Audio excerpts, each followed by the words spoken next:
Ito yung hiniwa kong beef na minarinate ko para gawin nating beef tapa.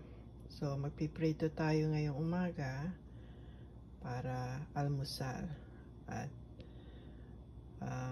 pritong itlog din. So para siyang top silog. Yan, prito na tayo. Isa yan sa madali. Isa rin yan sa paborito. Beef tapa.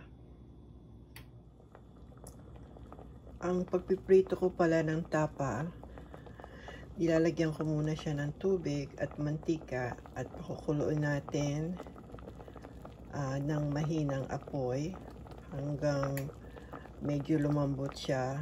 At yung tubig, kasi pagka diretsong mantika, hindi paluto yung karne natin. Kaya yan, ganyan ako magprito ng tapa. Tubig at mantika muna, pakukuluan hanggang bumaba yung tubig at mapiprito na siya ng slow fry lang. Ayan, balikan natin pag medyo na-absorb na yung tubig niya. Ayan, nakita nyo,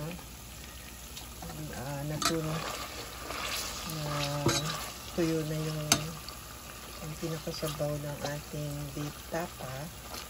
So nagpiprito na siya sa sarili niyang mantika.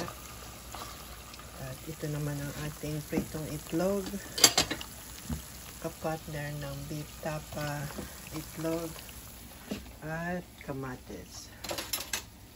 Yan ang ating almusal. Kamatis, itlog, at beef tapa.